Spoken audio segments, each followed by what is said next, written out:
Very good morning to all of you. Today we will start with the data types in a Python. Actually, there are basically two data types in a Python. First one is your primitive data type and second one is your collection data type. In primitive data types, you can see that number and string are defined over here. Okay, in number you will get integer, float. The subtype of numbers are integer, float and the complex. Fine. And in integer you will get one more subtype, that is boolean, bool. Okay. Now what are collection data types? List, tuple, set and dictionary. These are the collection data type. Now we will see each of them in a brief. First one is numbers. Number data type store basically the numeric values. Okay, as I told you, there are three number subtype of number data type is integer, float and the complex. Now integer which contain the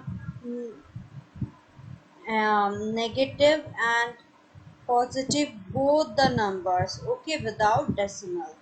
Fine, those are integer. You can see here there are basically two type of integer. First one is int and boolean, second one is boolean. Boolean is basically the subtype of integer. Now int or a integer, it is a whole number which can be positive or a negative without decimal. Fine, you can see some example over here. X equals to 1, y equals to the, it's a very big number, okay, because I'm saying that integer is just a whole number which can be positive or negative and does not contain a decimal. So one example is here y, then z is negative numeric number. So these are the example of integer. Next one is boolean. It has two values. Find true or a false. True has the value 1 and false has the value 0. You can see some example. If if bull is 0, then it will give you false value. Bull 1, it will give true value. Bull empty, again false. Minus 34, true, because it contains some value. Fine. So these are the some examples of boolean. Now float. Float or a floating point number is a number positive or a negative but it contain a decimal. Fine. Float can also be scientific numbers with an E. E is used here for the exponent to indicate the power of 10. Fine. X is equals to 1.10. These are the examples of float number. You can look them now. Next is your complex number.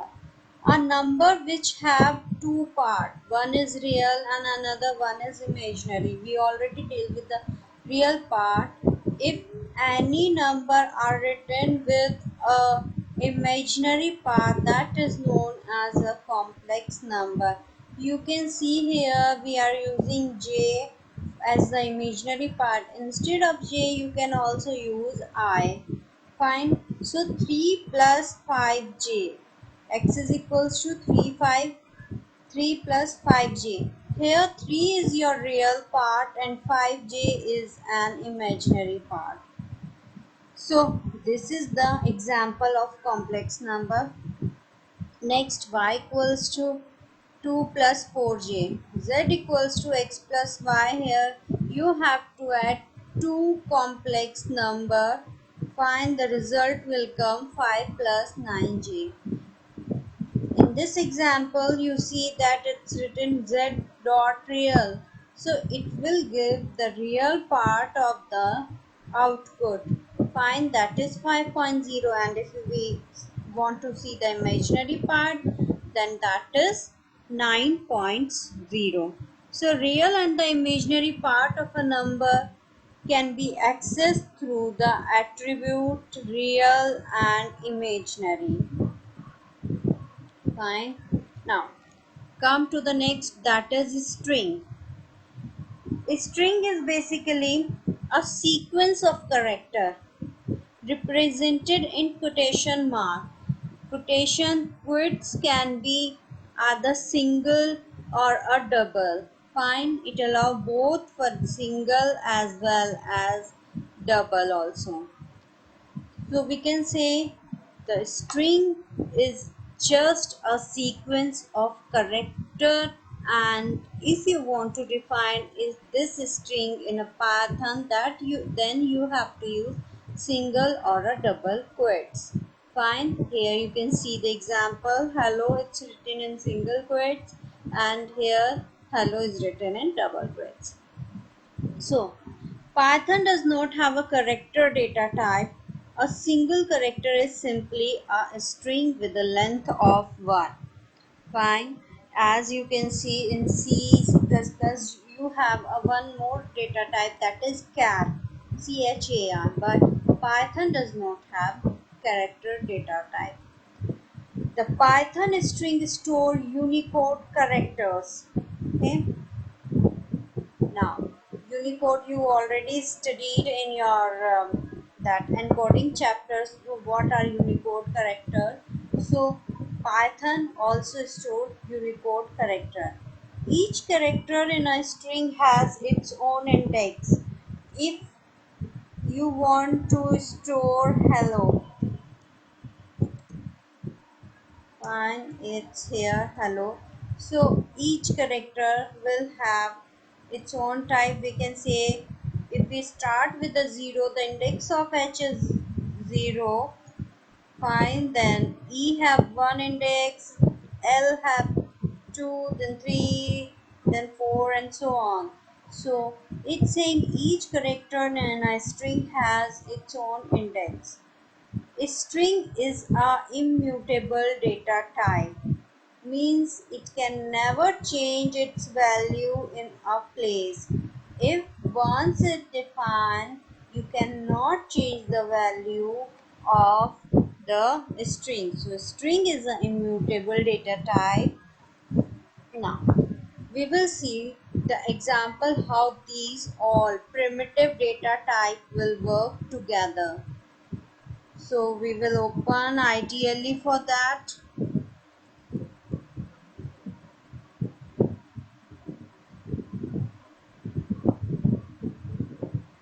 The string is just Now a we can see sequence the of example character, of and if you want to all define data is this types. we studied till get, that as integer we studied integer, boolean, string, float, and the complex.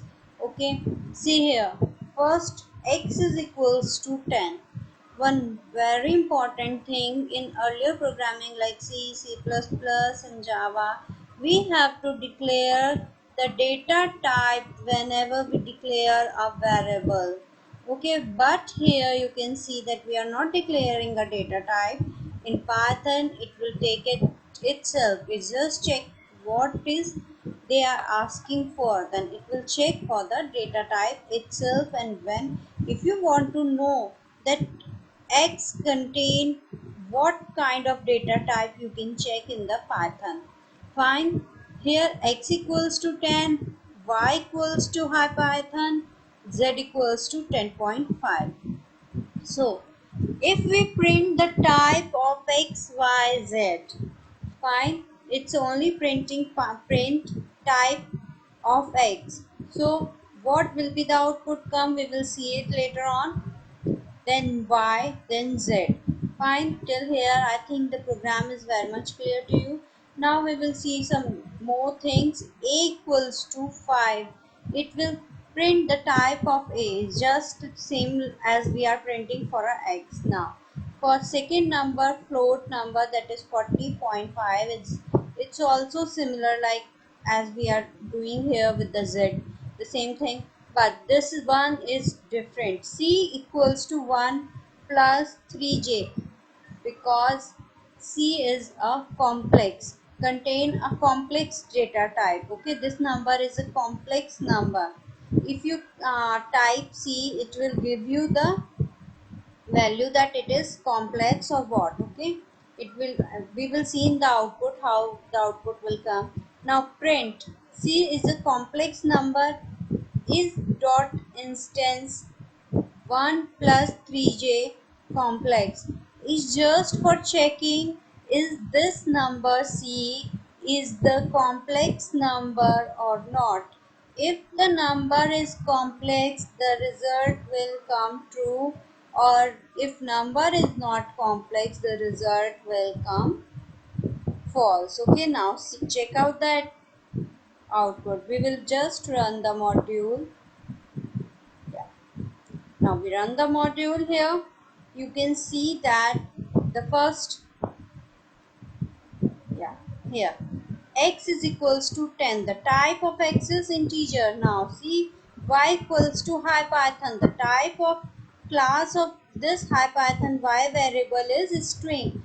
The class of z variable is float. Okay, they belongs to integer, string and float class. Now similarly we will go directly to the C. For the C, you can see here it's a complex, so the class for the C variable is complex, and it's saying C is a complex number, true. As I am saying, if this is a complex number, it will return a true value, otherwise it will return a false value. This is just an example of the data types we already studied. Now we will move further to look at some more data types. Okay, collection data type. First one is list. First of all, we will go to what are mutable and immutable data types. The mutable data type means these value can be changed after the declaration. Okay, so we can say these are changeable. In some memory address, new value can be stored. Fine. So under the mutable data type, list, set and dictionary, these three are come under the mutable data type. That means if once you declare something inside these data type, then you can change them later on also. And in case of immutable, data type is just reverse of mutable, that you cannot change. Fine. If you store a variable in a memory and you want to change it later on, then you cannot change if your data type is immutable. Fine. So in same memory address, new value cannot be stored. And examples of immutable data type is integer, float, boolean, string and tuple. Now look at here, basic operation. Okay, operators we will do later on. First we will see some examples of list, set, dictionary and the tuple. Fine. We will go to the, yeah, you can see here one is dictionary. Actually in dictionary we need a index. Okay, so mapping is an unordered data type in a Python. Fine, it is unordered. Dictionary in Python holds data item in a key value pair.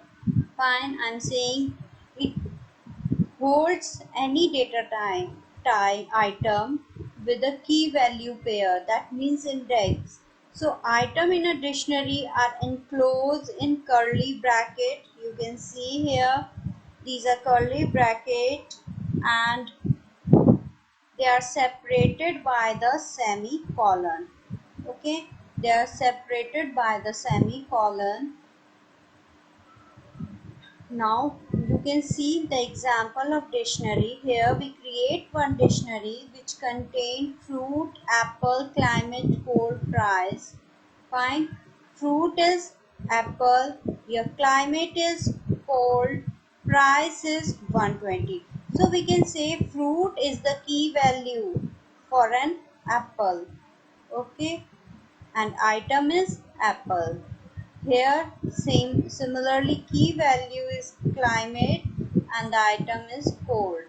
Fine. Now print dictionary. So to print a dictionary or to declare a dictionary on to you have to remember that it would be enclosed within the curly braces, and to separate item and a key values we need a semicolon. Okay, we need a colon that is used to separate the key values and the item. So we can say in order to access any value in dictionary, we have to specify its key. Now here you can print your dictionary and you will get the output as this. Fine. So dictionary, I show you dictionary now. Today we will finish up over here. In next class we will see how to declare list or your tuple. Fine. We will see in the next class. So have a good day.